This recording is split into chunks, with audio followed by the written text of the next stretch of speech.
আসসালামু আলাইকুম। কেমন আছো সবাই? এখানে আমি সিম্পল করে তোমাদেরকে ওয়াটার পেন্টিং করে দেখাবো।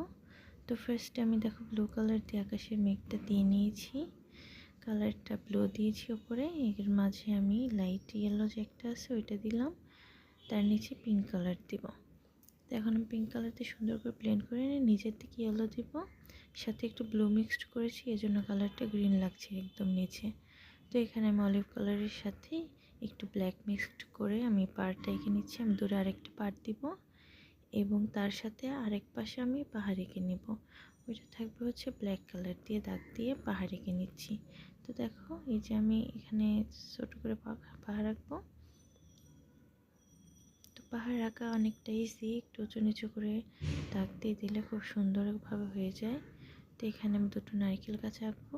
তো এই জন্য নারকেল গাছের প্রথমে বাড়িটা আমি একটু পাকা করে দাগ দিয়ে নিয়েছি।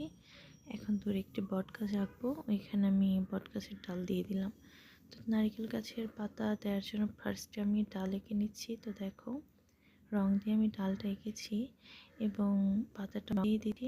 তো আমি একটা একটা করে দাগ দিচ্ছি যেন পাতাটা একটু মাঝে হালকা বোঝা যায় যে এটা মানে রিয়েলিস্টিক পাতার মতো লাগে। একটু মাঝেতে আলো আসছে, একটু ফাঁকে ফাঁকে দিলাম দাগটা। তারপর নারকেল গাছ খুব সুন্দরভাবে হয়ে গেল। তো এরপরে আমি এখানে কিছু ঘাসের মতো দিচ্ছি। তো প্রথমে আমি কিছু ডার্ক শেডে দিয়ে দিয়েছি কালার, এখানে অলিভের সাথে ব্ল্যাক মিক্সড করে ডার্ক শেড দিয়েছি। এখন লাইট গ্রিন দিচ্ছি, এখানে নারকেল গাছের শ্যাডো দিয়ে দিয়েছি। এখন ধরে আছে ওটার পাতা দিচ্ছি। তো প্রথমে আমি ওই একইভাবে অলিভের সাথে ব্ল্যাক মিক্সড করে একটা কালার বানিয়ে নিয়েছি। এখন ওপরে লাইট গ্রিন দিচ্ছি, তো সাথে ইয়েলো মিক্সড করেছি আমি যেন শেডটা একটু ব্রাইট লাগে। আমি দেখো কিভাবে গাছ আঁকলাম, তোমরা দেখে নিশ্চয়ই শিখে যাবে এবং আঁকানোর চেষ্টা করলে অবশ্যই সহজে আঁকতে পারবে। ড্রয়িং হলো একটা প্র্যাকটিসের মতো, এটা যত প্র্যাকটিস করবে তোমার ড্রয়িংয়ের স্কিল তত ভালো হবে।